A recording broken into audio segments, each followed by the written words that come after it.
우리 예수님은 제자들을 사랑하시되 끝까지 사랑하셨습니다. 예수님은 십자가에 죽으시기 전날까지 제자들을 사랑하는 마음으로 그들의 발을 씻겨주시고 또 중요한 세 계명을 알려주셨습니다. 내가 너희를 사랑한 것 같이 너희도 서로 사랑하라 라는 이런 중요한 세 계명을 말씀하셨습니다. 그러나 제자들은 이 중요한 말씀이 귀에 들리지는 않았을 겁니다. 왜냐하면 예수님이 최근에 오셔서 자꾸 이제 너희들을 떠날 때가 되었다라는 말씀을 자주 하셨기 때문입니다. 그리고 누군가 예수님을 비판할 것이고 또 베드로가 예수님을 3번 부인할 거란 말씀을 하셨기 때문입니다. 그래서 세족식 이후에 분위기가 갑자기 무거워졌습니다. 예수님은 떠나신다고 하고 제자 중 한 명은 예수님을 비판한다고 하고 수제자는 예수님을 3번이나 부인한다고 하니 이 제자들이 이런 말을 들으면서 마음에 근심이 가득해졌습니다. 가장 근심이 되는 것은 예수님이 떠나신다고 하는데 도대체 어디로 가시는지를 알 수 없기 때문입니다. 베드로가 답답해서 질문을 하게 됩니다. 주여 어디로 가시나이까? 쿠오바디스. 우리가 잘 아는 말이죠. 영화의 제목이기도 합니다. 제자들은 예수님께서 가시는 이 길을 알 수만 있다면 따라갈 텐데 예수님은 너희는 이 길을 나의 가는 길을 알 수도 없고 또 지금은 따라올 수 없다고 라고만 말씀하기 때문에 제자들은 답답했습니다. 제자들은 마음속으로 두렵고 걱정이 되었습니다. 예수님을 따르기 위해서 지금까지 모든 것을 버리고 여기까지 왔던 제자들입니다. 그런데 예수님이 갑자기 이렇게 떠나버리면 이제 그들은 인생 실패자가 될 게 뻔하기 때문이죠. 제자들은 두렵고 불안하고 또 마음에 염려와 근심이 가득했습니다. 이런 상황 속에 있는 제자들에게 예수님이 오늘 말씀하시죠. 너희는 마음에 근심하지 말라. 하나님을 믿으니 또 나를 믿으라. 너희는 마음에 근심하지 말라. 마음에 두려워하지 말라는 겁니다. 근심하지 않으려면 나를 믿으라는 겁니다. 여기서 믿으라는 것은 현재 명령형입니다. 지속적으로 나를 믿어야 한다는 겁니다. 그리고 여기서 말하는 믿음은 구원을 얻는 신앙 고백적인 그런 믿음이 아니고 예수님을 신뢰하는 믿음을 말합니다. 즉 근심에서 벗어나려면 예수님을 지속적으로 신뢰하는 믿음을 가져야 한다라는 말씀이죠. 그런데 예수님을 지속적으로 신뢰하려면 먼저 예수님을 제대로 알아야 됩니다. 여러분, 우리가 누군가를 신뢰하려면 그 사람을 먼저 알아야 되는 거죠. 사람을 제대로 알지 못하고 온전한 신뢰를 할 수 없습니다. 괜히 우리가 믿는다고 하고 이렇게 믿었다가 나중에 후회하는 일을 얼마나 많이 경험했습니까? 누군가를 신뢰한다는 건 먼저 그 사람을 아는 겁니다. 제자들이 지금 근심하는 것은 예수님을 신뢰하지 않고 있다는 것이고 예수님을 신뢰하는 믿음이 없다는 것은 아직 예수님을 제대로 모르고 있다는 것입니다. 따라서 제자들이 두려움과 근심을 이겨내려면 예수님을 신뢰하는 믿음을 가져야 되고 예수님을 신뢰하는 믿음을 가지려면 제자들은 먼저 예수님을 제대로 알아야 했던 것입니다. 즉 예수님이 지금 떠나시면 이것은 영원한 이별이 아니고 잠깐의 이별이란 걸 제자들이 알았다면 근심하지 않았을 겁니다. 예수님이 지금 떠나시는 것은 오히려 그들에게 더 유익하다는 것도 알았다면 제자들이 근심할 이유가 없던 것입니다. 오늘 예수님은 이것을 3가지로 제자들에게 말씀하십니다. 예수님이 지금 떠나시는 것은 제자들을 버리고 사라지는 것이 아닙니다. 예수님은 지금 거처를 예비하시고 다시 오시겠다고 제자들에게 말씀하십니다. 예수님이 최근에 제자들을 떠나시고 또 죽을 것에 대해서 자주 말씀을 하셨는데 예수님께서 제자들을 떠나시고 죽으신 것은 이유가 있었습니다. 영원한 이별이 아니고 사라지는 것이 아니고 제자들을 위해서 거처를 예비하기 위해서 잠깐 떠나신 겁니다. 2절에 내 아버지 집에 거할 곳이 많도다. 그렇지 않으면 너에게 일렀으리라. 내가 너희를 위하여 거처를 예비하러 가느니. 예수님이 지금 제자들을 떠나시는 것은 영원한 이별이 아니라 그들의 거처를 예비하기 위해서 떠난다는 겁니다. 제자들은 예수님이 떠나버리면, 그래서 죽어버리면 모든 것이 끝난다고 생각했습니다. 그래서 그들은 근심하지 않을 수가 없었던 거죠. 제자들의 생각은 잘못됐습니다. 예수님은 떠나셔서 거처를 예비하시고, 그리고 3절에 가서 너희를 위하여 거처를 예비하면 내가 다시 와서 너희를 내게로 영접하여 나 있는 곳에 너희도 있게 하리라. 예수님은 거처를 예비하시면 다시 오시겠다고 말씀하십니다. 그리고 너희를 내게로 영접하여 내가 있는 곳에 너희들도 있게 하여 주겠다. 즉, 내가 잠시 떠나지만 다시 와서 우리가 함께 영원히 있게 될 것이다 라고 말씀하신 겁니다. 이 말씀에서 우리는 먼저 두 가지를 생각해 봐야 됩니다. 첫 번째는 예수님께서 떠나시고 다시 오신다고 얘기하시는데, 이 떠남과 다시 오심이 도대체 무슨 의미인가? 그리고 두 번째는 거처를 말씀하시고 아버지의 집을 말씀하셨는데, 이것은 무엇을 의미하는가? 이것이 아주 오늘 중요한 겁니다. 여러분, 성경에서 이 말씀만큼 또 오해를 많이 하고 있는 말씀이 없습니다. 먼저 생각할 것은 이 떠남은 무엇이겠습니까? 당연히 예수님이 죽으시고 부활하시고 승천하면서 제자들을 떠나는 걸 말합니다. 그렇다면 오심은 예수님의 재림만을 가리키는 것은 아닙니다. 떠남이 예수님의 죽음으로 떠나고 부활하시고 떠나고 승천하심으로 떠나듯이, 다시 오심은 부활하신 이후에 예수님이 제자들에게 다시 찾아오시고, 또 승천하신 이후에는 성령으로 제자들에게 다시 오신 것을 말하는 겁니다. 재림만을 가리킨 게 아니라는 거죠. 그렇다면 두 번째 의미, 거처, 그리고 아버지의 집이 무엇을 의미하는지 우리는 알 수가 있습니다. 이것은 천국에서 우리가 살 어떤 건물, 집, 맨션 이런 것들을 의미하는 것이 아니라는 겁니다. 예수님은 천국에서 건축물을 세우기 위해서 가신 것이 아니죠. 우리 예수님은 말씀으로 천지를 창조하셨는데 우리가 살 집을 2000년 동안 건축하고 계신다? 이거는 말이 안 되는 얘기입니다. 우리 교회 앞에 지금 이 5000세대를 2년 만에 다 지었습니다. 우리 예수님이 2000년 동안 우리가 살 집을 짓는 것은 아니라는 거죠. 그런 간증들을 들어봤을 겁니다, 여러분. 천국에 가보니까 우리가 살 집이 다 있는데 사람마다 집의 크기가 다르더라. 이런 간증들 들어보셨을 겁니다.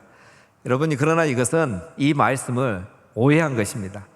우리가 사는 이 3차원의 세계에서 천국을 이해하려고 하니까 이 말씀을 오해한 결과인 겁니다. 물론 사람마다 천국에서 누리는 영광은 다릅니다. 그러나 우리가 살 집이 크기가 다른 것은 결코 아닙니다. 그렇다면 여기서 말하는 이 거처는 무슨 의미일까요? 우리는 쉽게 그 답을 찾을 수 있습니다. 예수님이 죽으시고 부활하시고 승천하신 이후에 어떤 일이 일어났습니까? 예수님이 성령을 보내주셔서 성령님이 우리 안에 거하게 되었습니다. 보혜사 예수님이 떠나시고 보혜사 성령님이 다시 우리에게 찾아오셨습니다. 그리고 우리들은 예수님이 거하시는 바로 거처가 된 것입니다. 이것을 이제 신학적인 용어로 말하면 예수님이 거하시고 성령이 거하시는 성전이 되었다, 이렇게 말하는 겁니다. 즉, 이 거처는 예수님이 거하시는 성전된 제자들, 오늘 우리 성도를 말하는 겁니다. 예수님이 일찍이 이것을 다 말씀하셨습니다. 너희가 이 성전을 헐라 내가 사흘 동안에 일으키리라. 이 성전, 이것은 예루살렘 성전, 건물로 된 성전을 말한 게 아닙니다. 예수님이 죽으시고 3일 만에 부활하셔서 승천하심으로 이 땅에 성령을 다시 보내주심으로 예수님께서 거처로 삼으실 성전된 우리를 가리켜 하신 말씀인 겁니다. 따라서 거처를 예비하러 간다, 이 말씀은 천국의 집을 건축하러 간다라는 말이 아닙니다. 성령님이 우리 안에 거하실 수 있도록, 예수님이 다시 보혜사 성령으로 우리 안에 거하시도록, 예수님이 죽으시고 부활하시고 승천하신다는 이 모든 것을 이렇게 표현한 말씀인 것입니다. 즉 우리 예수님이 예비하는 거처는 건물로 지어진 집이 아닌 겁니다. 예수님의 죽음과 부활과 승천을 통해서 완성되는 우리의 구원, 이것을 다 포함하는 말씀입니다. 즉 성령님이 우리 안에 거하시고 이제는 하나님이 우리 안에 임재하시고 우리들은 하나님이 거하시는 참 성전이 되는 이 사건을 두고 예수님이 하신 말씀인 겁니다. 그래서 우리 예수님은 이 일이 이루어지도록 떠나셔야 되는 겁니다. 예수님이 떠나지 않으면 이 일이 이루어질 수가 없는 거예요. 예수님이 이 땅에 오신 목적은 바로 이거였습니다. 에덴 동산에서 실패했던 성전, 솔로몬이 세웠던 성전 다 실패했습니다. 스룹바벨이 세웠던 성전 다 실패했습니다. 우리 예수님은 이제 다시 오셔서 이 땅에 참 성전을 회복하셔서 우리 안에 영원히 거하시기 위해서 오셨던 것입니다. 그리고 이 일을 이루기 위해서 이제 예수님은 다시 떠나셔야 하는 겁니다. 예수님께서 떠나셔야지만 이런 일이 일어날 수 있기 때문에 제자들이 근심할 이유가 전혀 없는 것입니다. 그런데도 제자들이 여전히 근심하는 것은 이 놀라운 축복, 신령한 축복을 알지 못하고 또 관심이 없기 때문에 그랬던 것입니다. 사랑하는 여러분, 혹시 제자들처럼 혹시 마음에 근심이 계신 분이 있으십니까? 또 예수님이 떠나 계시고 함께 계시지 않는 것처럼 생각되는 그런 순간들이 있으십니까? 예수님은 우리를 떠나신 게 아니라 우리를 거처 삼아서 우리와 항상 함께 계신 줄로 믿습니다. 예수님께서 2000년 전에 제자들을 떠나신 것은 우리를 성전 삼아서 우리 안에 거하시고 영원히 함께 계시기 위함인 줄 믿습니다. 하나님을 믿으니 또 나를 믿으라. 우리를 사랑하셔서 보혜사 독생자 예수님을 보내신 하나님을 믿듯이 또 우리를 사랑하셔서 보혜사 성령님을 보내신 예수님을 믿으시기를 바랍니다. 그 예수님이 성령으로 우리와 함께 계시고 우리 안에 거하시고 영원히 우리와 함께 거하신다는 것을 항상 기억하시기를 바랍니다. 오늘 이 말씀은 사실 좀 이해하기 쉽지는 않은 말씀입니다. 특별히 오해가 많은 그런 말씀입니다. 제자들은 이 말씀을 처음 들었을 때 굉장히 이해하기 어려웠을 겁니다.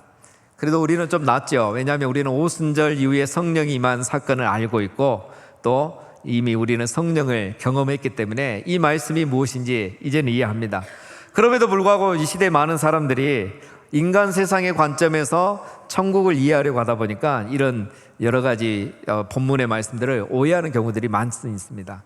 그러면 제자들은 성령을 경험하기 전에 이 말씀을 들었기 때문에 얼마나 이 말씀이 어려웠겠습니까? 그래서 도마가 말씀을 오해하고 질문을 합니다. 도마가 이르되 주여 주께서 어디로 가시는지 우리가 알지 못하거늘 그 길을 어찌 알겠사옵나이까? 지금 도마가 두 가지 질문합니다. 첫 번째는 예수님께서 가시는 목적지가 어디입니까? 두 번째는 그 목적지에 이르는 길은 무엇입니까? 목적지와 길을 묻고 있습니다. 여러분, 우리는 이제 이 질문에 대답을 할 수 있습니다. 예수님은 지금 하나님 아버지께로 가시는 겁니다. 그리고 하나님께로 가는 길은 오직 바로 예수님이라는 거죠. 제자들은 지금 오해하고 있습니다. 목적지를 어떤 장소나 건물로 생각하고 있죠. 또 길을 그 목적지에 이르는 도로와 같은 것으로 생각하고 있는 겁니다.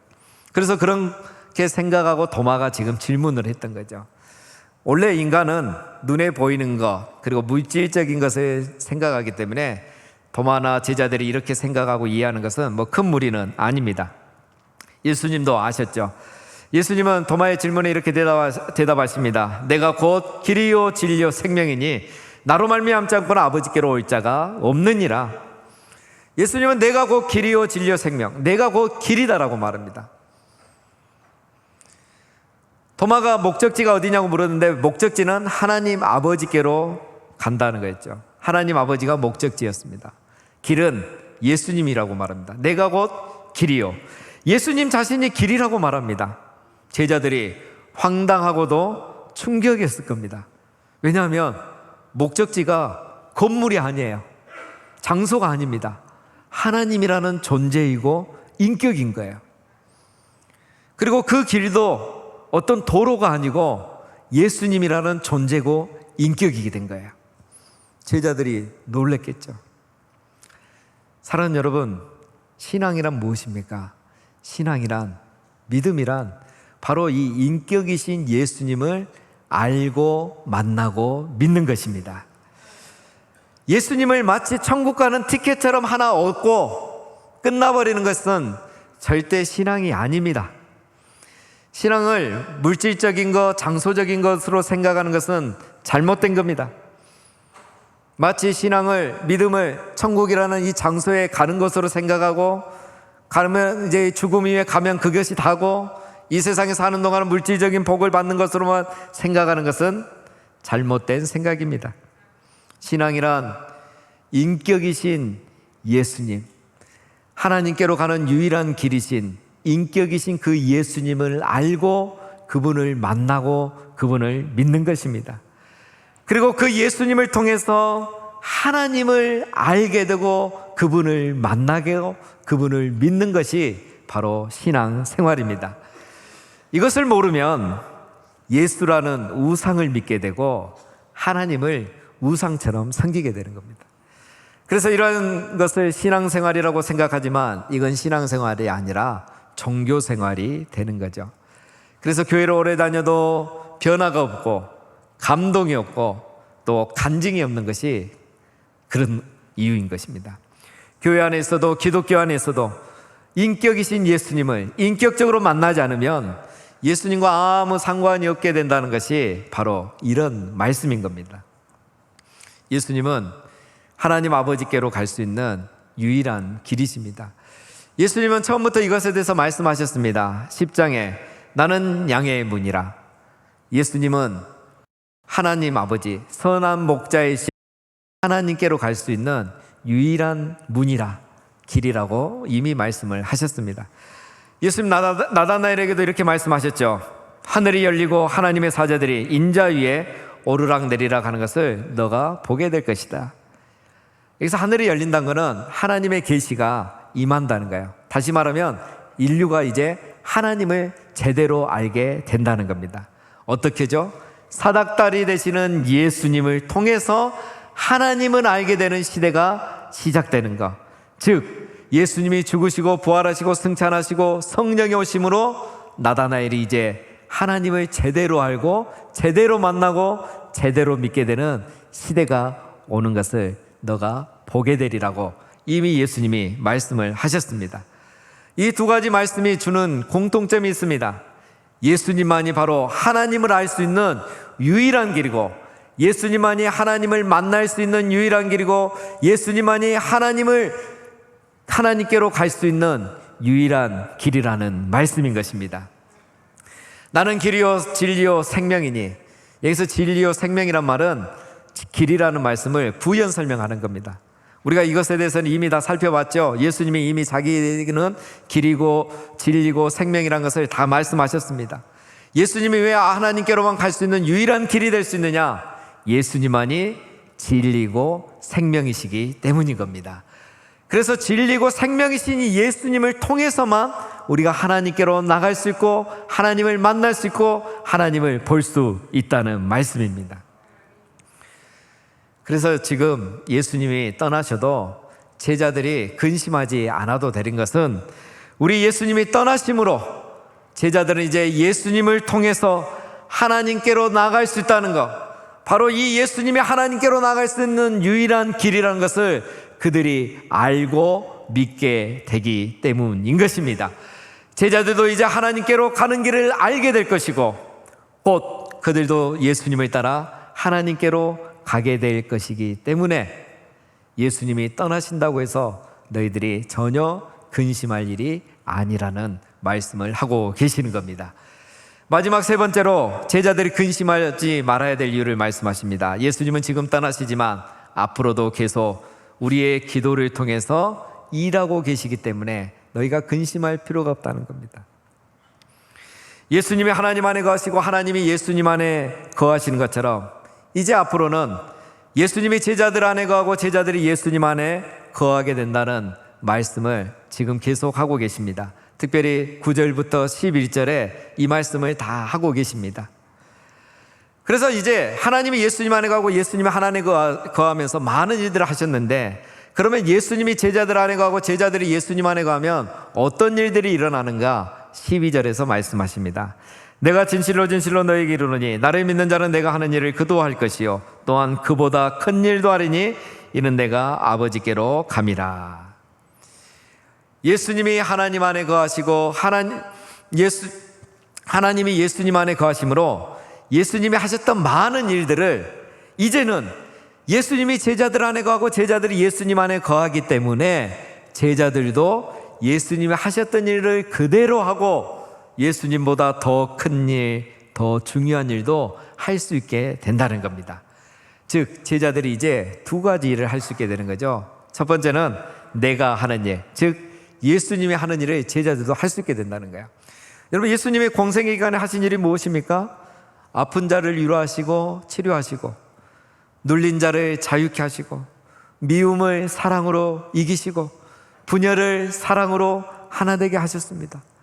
이제 제자들은 성령이 그들에게 임하면, 예수님이 그들 안에 거하게 되면 그들은 이제 예수님처럼 이렇게 할 겁니다. 아픈 자를 위로하고 치료하고 눌린 자를 자유케 하고 미움이 있는 곳에 지금까지는 자기의 감정대로 행하고 말했지만 이제는 사랑으로 미움을 이기고, 분열이 있는 곳에 자기도 분열하였지만 이제는 사랑으로 그 분열을 하나 되게 하는 그러한 사도로 변화될 것을 예수님이 말씀하시는 겁니다. 그리고 두 번째, 제자들은 그보다 큰 일, 즉 예수님보다 더 큰 일을 하게 될 거라고 말씀하십니다. 이것은 일의 크기를 말하는 것이 아닙니다. 이것은 옛 시대와 새 언약의 시대, 그리고 약속의 시대와 성취의 시대가 얼마나 다른가를 이제 제자들은 보여주게 될 것이라는 말씀입니다. 즉 제자들은 이제 하나님의 나라를 더 선명하게 전하게 된다는 거예요. 세례요한도 그렇게 하지 못하고 예수님도 그렇게 못했습니다. 아무리 진리를 전하고 하나님 나라를 전해도 성령이 임하지 않으니까 이해도 못하고 받아들이지도 못했어요. 그런데 이제는 성령의 시대가 되고 약속이 성취된 시대가 되고 하나님 하늘 문이 열리고 하나님의 계시가 완전히 임하여서 누구든지 성령을 통해서 하나님을 알고 하나님의 나라를 이해하는 시대가 시작된 겁니다. 제자들은 거기에다가 성령을 받고 예수님의 함께하심을 통해서 이것을 선명하게 전하게 되는 거죠. 우리가 한 가지 예를 생각하면 쉽게 이해할 수 있습니다. 베드로가 지금은 정말 예수님을 부인하는 이런 제자이지만 나중에 사도행전에서 어떻게 되었습니까? 복음을 전하는데 3,000명, 5,000명의 사람들이 회개하고 예수님을 믿는 역사가 일어났습니다. 이것은 베드로의 능력이 아닙니다. 베드로가 더 큰 일, 더 선명해진 하나님의 나라, 하늘 문이 열려서 모든 사람에게 계시된 이 복음을 전했기 때문에 하나님의 나라가 임하고 많은 사람들이 회개하고 예수님을 믿게 된 것입니다. 그것이 바로 더 큰 일, 더 중요한 일이었던 것이죠. 어떻게 이런 일이 계속 일어날 수 있습니까? 13절에 너희가 내 이름으로 무엇을 구하든지 내가 행하리니 이는 아버지로 하여금 아들로 말미암아 영광을 받으시게 하려 함이라. 내 이름으로 무엇이든지 내게 구하면 내가 행하리라. 제자들이 더 큰 일, 더 중요한 일, 그 전에 놀라운 선지자들도 하지 못했던 일을 이 제자들이 할 수 있게 된 이유는 첫 번째는 성령이 그들에게 임하고 예수님이 그들 안에 거하시기 때문이고, 두 번째는 이제 그들이 예수님 이름으로 기도하면 그들 안에 거하시는 예수님이 그들의 기도하는 대로 행하시기 때문이라는 겁니다. 여러분, 그러나 이것은 우리가 오해하면 안 됩니다. 우리가 살아가면서 우리 마음에 있는 소원들, 일상의 삶의 소원들을 무엇이든지 기도하면 하나님이 다 응답해 주신다는 말씀은 죄송하지만 아닙니다. 만약 우리가 그렇게 생각하고 기도한다면 여러분, 우리는 예루살렘 성전과 다를 바가 하나도 없는 겁니다. 우리는 더 큰 일을 위해서 기도하는 성전인 겁니다. 아버지의 집을 장사하는 자들의 집으로, 장사하는 자들의 성전으로 만들어서는 안 되는 겁니다. 제자들과 우리들은 이제 다른 성전이 되어야 하는 겁니다. 예루살렘 성전에서 드리는 기도와 참 성전된 제자들과 우리가 드리는 기도는 이제 달라야 하는 것입니다. 예루살렘 성전에서는 먹을 것과 마실 것과 입을 것을 위해서 늘 기도했지만 참 성전된 제자들과 우리들은 이제 예수님의 이름으로 하나님의 나라와 의를 위해서 기도해야 하는 것입니다. 예수님의 마음으로 우리는 기도해야 하는 것입니다. 예수님의 꿈과 비전을 품고 우리는 예수님의 이름으로 기도하는 것입니다. 예수님이 그 기도를 제자들에게 가르쳐 주셨죠. 너희는 이렇게 기도하라. 아버지의 이름이 거룩히 여김을 받으시기를, 아버지의 뜻이 이 땅에도 이루어지기를, 아버지의 나라가 이 땅에 임하기를 예수의 이름으로 더 큰 일을 위해서, 더 중요한 일을 위해서 기도하라고 이미 가르쳐 주셨던 것입니다. 사랑하는 여러분, 우리는 예루살렘 성전에서 드린 그 기도를 드리는 자가 아닙니다.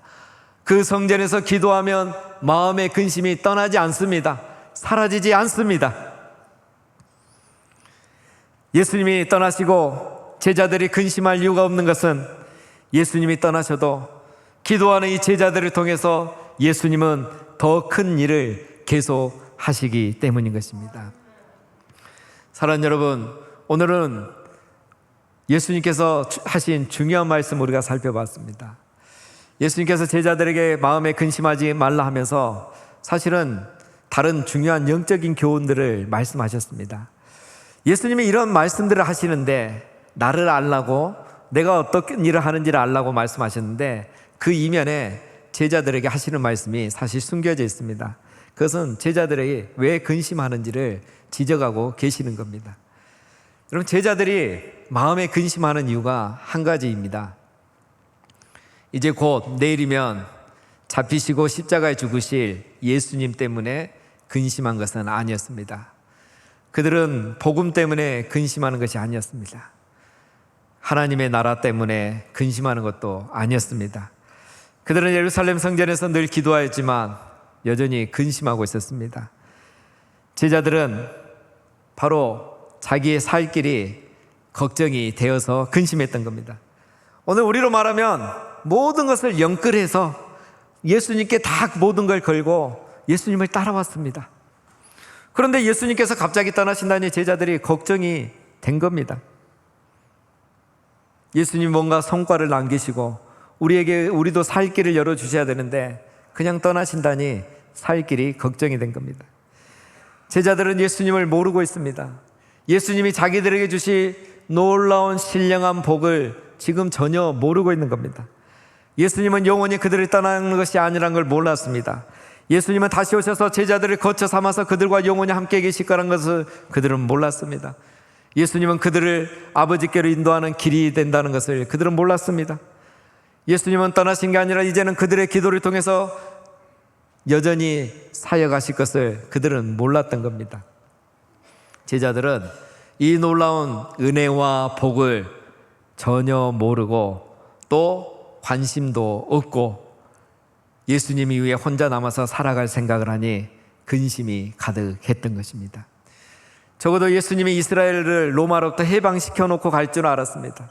그러면은 자기들이 원하는 거, 기대하는 거 하나 정도는 없고 걱정하지 않고 살 길을 해결할 수 있다고 생각했었는데 예수님은 아무 성과도 없이 떠나신다니 걱정, 근심 가득했던 것입니다. 더 놀랍고 신령한 복이 지금 다가오고 있는데 며칠 후면 이 놀랍고 신령한 복을 그들이 받게 될 것인데 관심이 다른 데 있으니 여전히 예루살렘 성전에서 기도하는 그 기도만 하고 있으니 여전히 그것만 구하고 있으니 그들은 근심이 가득했던 것입니다. 사랑하는 성도 여러분, 오늘 제자들의 모습은 마치 우리의 모습과 같습니다. 예수님은 오늘 우리에게도 동일하게 말씀하십니다. 너희는 마음에 근심하지 말라. 하나님을 믿으니 또 나를 믿으라. 이미 우리에게 놀라운 신령한 은혜와 복을 주신 그 예수님을 믿으라는 겁니다. 사랑하는 여러분, 우리가 이 세상에 살아가면서 마음의 근심과 걱정, 두려움, 염려로부터 자유로울 수 있는 상황은 절대 없습니다. 우리가 얻기를 원하는 것을 계속 생각하면, 그것만 구하면 우리는 절대 근심으로부터 자유할 수 없습니다. 그러나 우리가 이미 받은 것을 기억하면 우리는 근심으로부터 자유할 수 있게 되는 것입니다. 사랑하는 여러분, 우리는 이미 놀라운 신령한 은혜와 복을 받았습니다. 예수님이 우리를 거쳐 삼고 성전 삼아서 우리 안에 함께 하고 계시는 겁니다. 예수님은 우리를 아버지께로 인도하는 길이 되어 주셨습니다. 예수님은 여전히 우리의 기도를 들으시고 놀라운 일들을 행하고 계십니다. 사랑하는 여러분, 우리가 바로 이 놀라운 신령한 은혜와 복을 받은 사람들입니다. 이 은혜를 받고 보니까 슬픔 많은 이 세상에 천국과 같은 삶이 된 것입니다. 주님의 얼굴을 뵙기 전에는 저 멀리 뵈던 하늘나라가 이제는 성전된 우리 안에 예수님이 오시니 우리의 마음이 천국이 된 것입니다. 초막이나 궁궐이나 어디에 살든지 그 사람은 이미 하늘나라에 살고 있는 것입니다. 사랑하는 여러분, 우리가 이 땅에 살아가면서 근심 걱정으로부터 자유할 수 있는 상황은 절대 오지 않습니다. 그러나 우리가 계속 얻을 것을 얻지 못한 것만 생각하면 근심으로부터 자유할 수가 없습니다.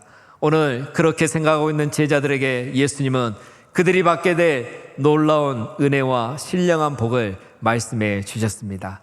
이 복을, 이 은혜를 우리는 이미 받아 누리고 계십니다.